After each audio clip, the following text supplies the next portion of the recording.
All right, guys, welcome. I am joined with a very special guest, Mr. Nicholas Barr. He is the founder and owner of Barr Performance Nutrition. And yeah, I'm really excited to have him on board with us. And I'm really interested in hearing his life story. It's pretty interesting. So, Nick, welcome. No, thanks for having me on. I really appreciate it. Yeah, absolutely. Absolutely. So listen, I want to dive right in. I want to spend 15, 20 minutes talking with you, learning a little bit more about your past, your history with athletics and the creation of your business and how you ultimately got here. So maybe we can start with how long have you been an athlete and what type of sports were you playing in high school and did you compete in college? Yes. So high school, I'm from Western or Central Pennsylvania. I grew up playing sports, ice hockey, baseball, track, did some cross country, played football when I was in middle school. So I grew up playing sports. But it wasn't until I got to college and after college that I really started investing in sports performance and trying to figure out what works. So I ended up going to school called the Indiana University of Pennsylvania in Western Pennsylvania for nutrition. And I was studying nutrition. I was on an Army ROTC scholarship. So I knew that as soon as I graduated college, I'd be going into the military, active duty. And I started college in 2009. Between my junior and senior year of college, I decided to start my sports nutrition dietary supplement company, Bayer Performance Nutrition, out of my small college apartment. I had the opportunity to take a small loan at military association. Okay, took this small loan of $20,000 out and launched this business, this brand. Wow. Started from the ground up. First couple of years were really rough. You know, a year after starting the company, I graduated college with a degree in nutrition, and then I got sent to Fort Benning, Georgia, where I went through my initial military schooling. So the infantry officer basic course, Ranger school, airborne school, Bradley leader course. And I was in and out of training for about a year before getting stationed in Fort Hood, Texas. Okay. And when I got to Fort Hood, Texas, and that's what brought us to Texas, that's when I started using social media. And initially it was just to use social media, YouTube, Instagram, to document my training and nutrition. And at the time, it was primarily strength training, bodybuilding type training. I was running because I was forced to in the military. It was never something I did. It was never something I did outside of the military. You know, so I was leading an infantry platoon at the time. We would run 5, 6, 7 miles a couple times a week. But there was no programming. There was no really structure behind it. It was just, hey, we're going out and running. Get some miles in. And in 2017, I transitioned out of the military. So I did a 4-year contract. And the day I got out of the military, I said, I'm never running a day in my life again. And I filmed that and I put that in a YouTube video and I posted it. And, you know, over the years, I grew my social media to a couple 100,000. And it was a few months after getting out and saying that I signed up for my first marathon. Oh gosh. So you were eating your words pretty quickly. Very quickly. So my first marathon was 2018, the Austin Marathon, and I ran 3:57. Okay. So I got like the running bug a little bit there. And during this time, I'm still training for strength and bodybuilding and powerlifting and some CrossFit stuff. And I was sitting around 220 pounds. Yeah. So, throughout this, I'm doing, you know, coming from a military background, I'm doing these ruck marches as well, where you carry about 50 pounds on your back, and I'd ruck between 26 and 100 miles sometimes. Gosh. But rucking was always just part of being in the military, you know. But running was a different beast for me. So 2018 was my first marathon. 2019, I did the Austin Marathon again, except this time I ran a 4:15. Oh, wow. You went So I the ran opposite slower. direction. Yeah, but again, I wasn't training properly. I was still trying to hold on as much mass and size as Okay. possible. Yeah. I'm still training legs throughout the week. Like running the marathon was something I was doing on the side. It wasn't necessarily like my main focus. Yeah. Um, and then a few months after that, I did a 100-mile ruck march, which was a humbling experience, and it broke me down pretty well. And that experience was like a pivotal point in endurance training. Because I was like, I don't want to do this just to dabble anymore. I want to perform well. So I signed up for my first Ironman. My first triathlon ever, I signed up for an Ironman. So this past November, I did the Panama City, Florida Ironman. I finished in 11 hours, 28 minutes. Wow. Yeah, and through that process, I lost about 30 pounds. So I went from being this 225-pound bodybuilder to doing the Ironman at about 195 pounds. Yeah. And then I started training it. And then my goal was, well, I want to now focus on endurance full time. So I was like, I want to qualify for the Boston Marathon. Okay. So I trained. I didn't train long enough, obviously. I went from Ironman was November. My first marathon of the season was Austin Marathon in February. Oh, gosh. So I had like December, January. I had like 2.5 months kind of training. And I ran a 3:24 at the Austin Marathon, which was a 50-minute PR from the year before. Yeah. Yeah. Now, what was your marathon in the Ironman? 4:04. Okay, so you ran better in the Ironman than you did in your second marathon. Yeah, I mean, terrain was different. Austin Marathon, it's hills. Panama City is pretty flat. And after I ran that 3:24 in Austin, I realized I had to change something. Something had to be changed in regards to programming and learning more about endurance. Yeah. So I came across Patrick Cutter on Instagram. Yeah. I was like, all right, here's a guy who's 188, 190 pounds, running, 2.5-hour marathons. I said, this is the guy that I need to be working with. Yeah. Because he knows what I'm going through right now. So I connected with Patrick, and I've been working with him for a few months now, and it's completely transformed my view on endurance training, how to train properly, what I was doing wrong. So right now, the goal is still qualify for Boston, get faster. But that's kind of what landed me in this position where I am right now. Okay, so let's work back. Let's talk about the start of the business. You started the business essentially right at the wrong time to start a business when you really couldn't devote all of your time and energy, mentally and physically, in the business because you had Army training and Ranger school and airborne school. So how did that transpire? There's so many businesses that start up and fail, and folks put as much as they can into it, everything they can into it, yet you were able to last through, even though you couldn't put all of your time and energy into the business. So how did you manage that? Yeah, I mean, those first 2 years, sales trickled in. I was selling to friends, family. I was learning from scratch. Like, looking back, I was ignorant to the fact of how much I didn't know and how much I needed to learn in the beginning. Because I remember telling my dad, I said, year one, I said, I'm going to make $1 million. And he laughed at me. And year one, we ended up doing about $20,000 in revenue. And this was after offering like massive steep discounts, 50% off sales, stuff like that. And those first 2 years were rough because I was in and out of training. I was graduating college. Life was crazy. But when I got stationed in Fort Hood, Texas, I had more free time than I thought I was going to. Okay. If we weren't in the field training, I mean, I was working 6:30 a.m. to 6 p.m. But I was a single young officer, so all my free time was my time. So I spent this time building my social media platforms, building the business, learning about marketing and branding. And we slowly scaled. There was never a point where it was like, bam, this is it.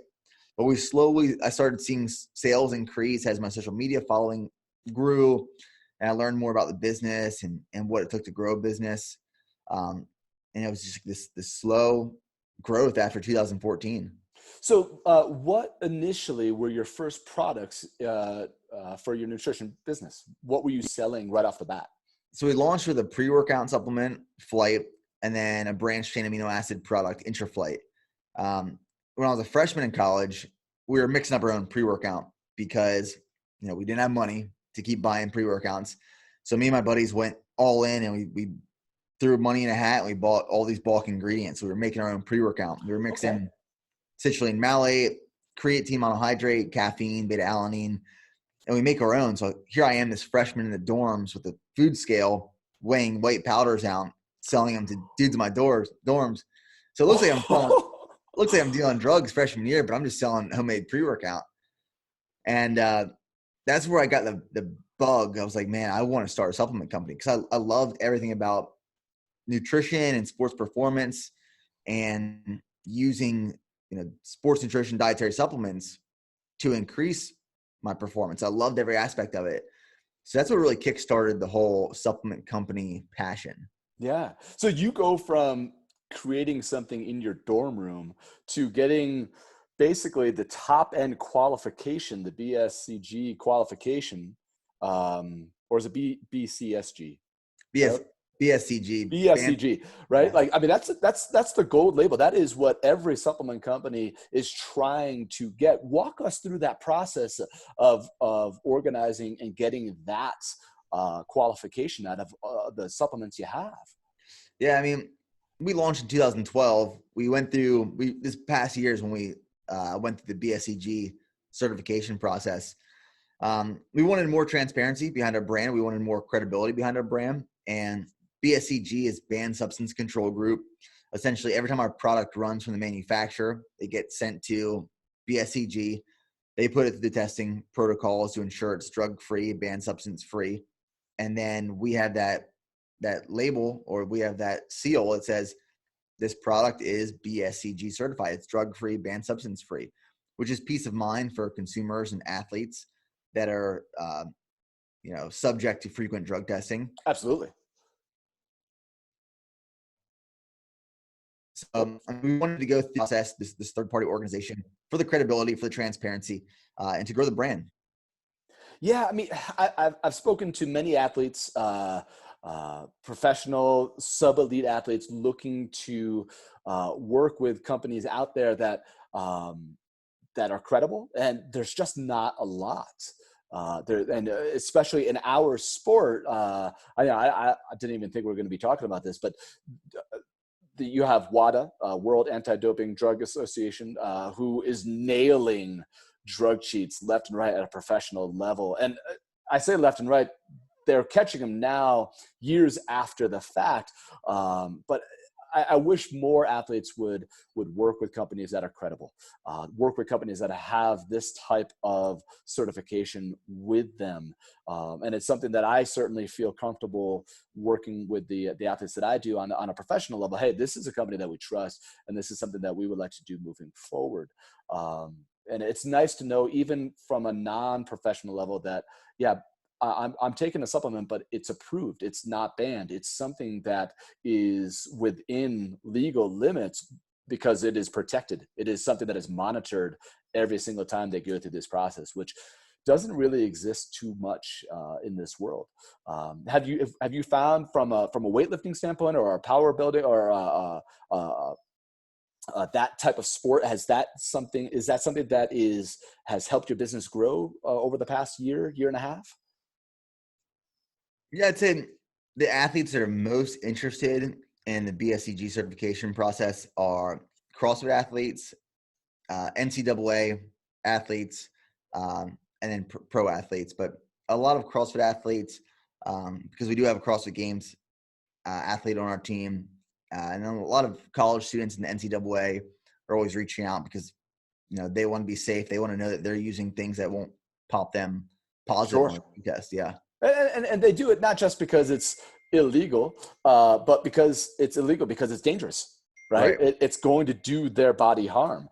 So it's also good to know that this is a very safe substance to use. It's not going to hurt you. So in that, you've worked with CrossFit, you've worked with lifting, with powerful, explosive sports.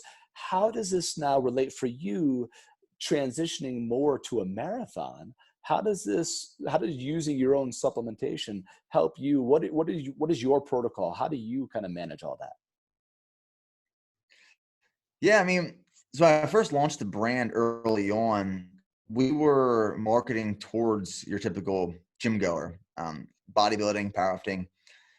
And what's cool with our brand is kind of as our brand has evolved and changed, so as our demographic, so as our market. Um, so as the team, me and the team and our athletes have evolved, we're not just bodybuilders, powerlifters anymore. We bring on athletes that are marathon runners, CrossFit athletes, endurance athletes, triathletes, stuff like that. And because we want to get in those different markets, we create products around those markets. So a few years ago, we said we wanted to get into the health market. Greens, superfood supplements, multivitamins, joint support supplements, stuff like that. And when we launched our first green superfood powder, we thought, well, this is just going to be an add-on that our current customers, may occasionally add to their supplement stack. But it quickly just took over our entire line. It became our best seller super fast. I mean, our health line series, our red superfood, green superfood, multivitamin, joint support, they're our best selling products over the performance line. And as we evolve as a brand, we find that our market, our audience is putting more emphasis on health and performance rather than just getting energy to go to the gym. Yeah. And as our market and our brand grows and evolves, well, so does our product line. So next month, we're launching our endurance formula, Go One More Sport, which is it's carbs and electrolytes. So it's 20 grams of carbs per serving in the form of cluster dextrin, and then full electrolyte panel, 350 milligrams of sodium per serving from pink Himalayan sea salt. So that's going to be a really cool and innovative product that we're launching to the market. I've seen a friend of mine, Mitch Ammons, has been kind of testing things out. He's down in Texas too, right? Yep. Yeah, we've met a few times. He actually came out to Flagstaff here in Arizona to train a little bit with his girlfriend Allie. So I saw just maybe last week where he was kind of experimenting. I didn't realize that there was some little tripod connection between the three of us. So that is going to be something geared more towards running, more towards endurance. Is it calorically based? Is it something that you take in workout, marathon specific, half marathon specific, or is it something that's post workout to replenish? Yeah, I mean it's 80 calories per serving because it's 20 grams of carbs. The reason I created it is because when I was training for my Ironman, on the bike for 6 hours on a Saturday, directly into a run for a brick workout, I had to use nutrition. So I was consuming, carbs and electrolytes on the bike the entire time. But what I was finding was all the powders I was experimenting with were dextrose, maltodextrin, cheaper carb sources, and they were destroying my stomach. Like my gut was just getting absolute wrecked. So I transitioned from my 6-hour bike into a 2-hour run on a Saturday. And by the time I got off the bike, my stomach was just cramped up so bad. So I started looking at different carb sources, and I discovered cluster dextrin, very fast gastric emptying carb source, superior carb source. It's more expensive, but you feel a whole lot better on it. So I said, okay, well, here's a product that I personally want to use, and I know there's a place for it. So it can be used in a lot of different applications during workout because it's fast gastric emptying on a bike, mid-run. You can use it before a workout. You can use it after workout to replenish glycogen stores and electrolyte stores. So you can really use it before, during, or after. Okay. It's interesting. You talk about the fast release, where Generation UCAN is the exact opposite. Their whole super starch concept is a slow release over time, so you don't get this spike. Have you found, using what it is you've created, that you can take in a little bit more over time, or in the same amount of time, and you have zero crash? Or what are you feeling straight off the bat when you ingest it? Yeah, I mean, it's almost like, when you're running, if you take a goo, like you'll feel when you're starting to get beat down, you'll feel that those sugars, the carbohydrate, hit your bloodstream. Like you'll feel that blood sugar rise. But the thing, I didn't want slow gastric emptying carb sources, like complex carb sources, because if those carbs are taking longer to digest in your stomach, the blood is going there. That's when you start getting gut rot or stomach discomfort. And the biggest thing for endurance athletes is you want to be as comfortable as possible while still refueling adding electrolytes back in, adding those carbs back in. Well, if your stomach's wrecked the entire time, that's going to take a massive hit on your performance. Yeah. Yeah. I've worked with so many different athletes, and everybody responds something different, right? Yeah. Where you had a gut issue with just a regular goo, somebody else might feel great. But I've worked with so many athletes that have had your experience, and they've been searching for something that won't destroy them. But something that also they can take in over time. It's very difficult to take something that you shouldn't be ingesting less than every 90 minutes or so, right? So if you're presenting an option that is going to be gut friendly, but something that they could also take in a little bit sooner, which is great. Yeah. And you want to provide carb sources with endurance training. You want that quick hit of energy from carbs, from sugars. Yes, absolutely. Because it's, instead of your body breaking down glycogen, you're giving it that readily available source of energy for sustainment and performance. Yeah. So if it's gastric emptying fast and quick digesting, your body can utilize that during the session as it's burning it up. Yeah, I've had many conversations with individuals that almost refuse to take sugars on their long run workouts because they don't want to come across as weak. Oh, I don't need that. That's weak. It's like, no, there's a reason why the world record holder takes in about 900 calories in 2 hours. Like, you need to take this, otherwise you're going to fail.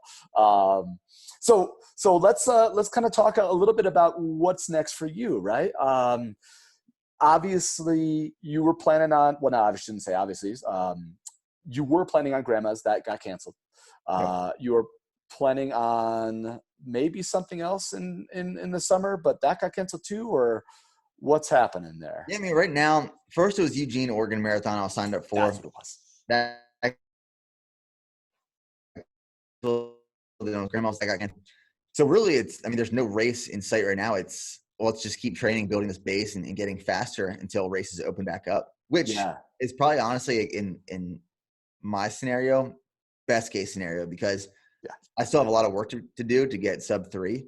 And this is not pushing me towards, because I want this sub 3 really bad. So if it was up to me, I'd be like, put me in like right now, I'll go.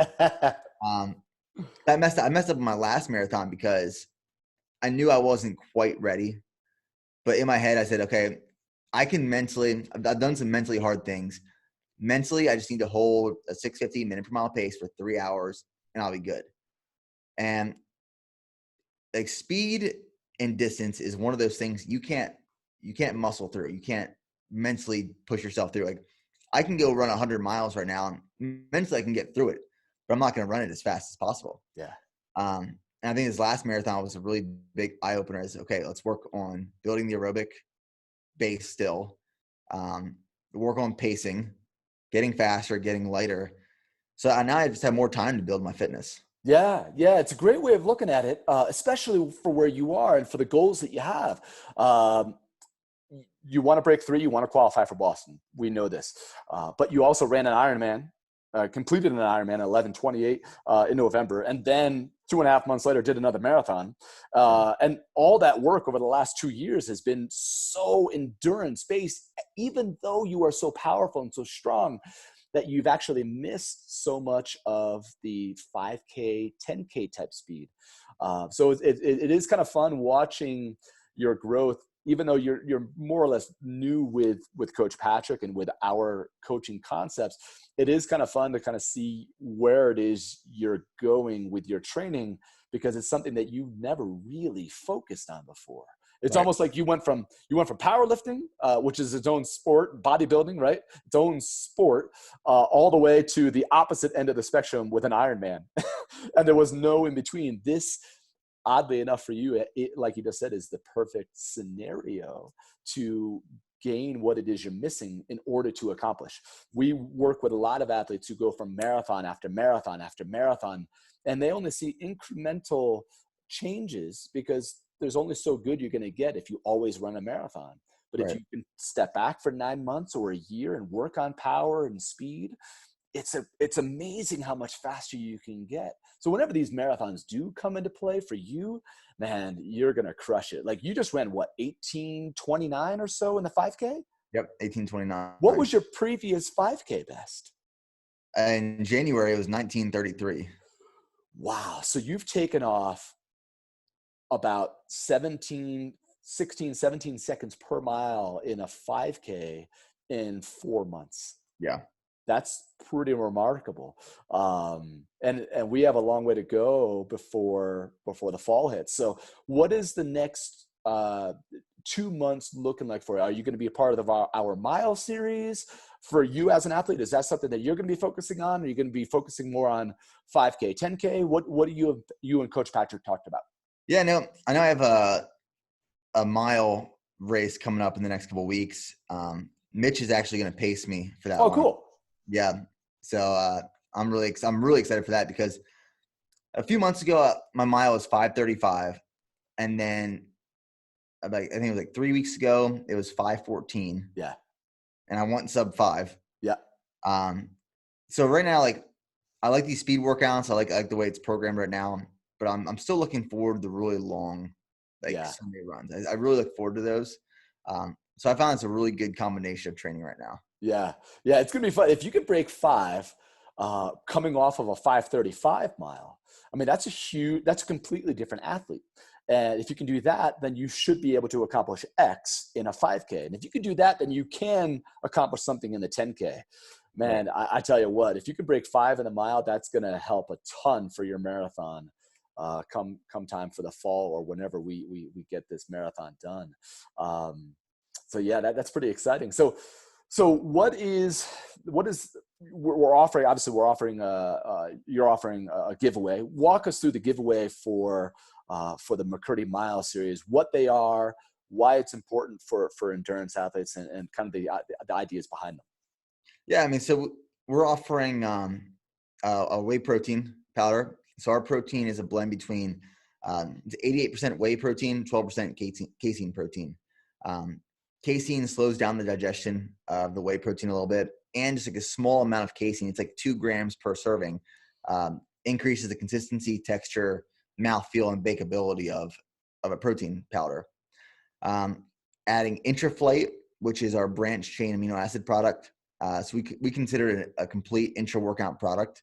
So it's branched chain amino acids, 8 grams total, citrulline malate, taurine, agmatine sulfate, carnitine tartrate, which is great for recovery, hydration, energy during your training sessions. I mean, you use that during a weight training session or even like a tempo workout or your treadmill.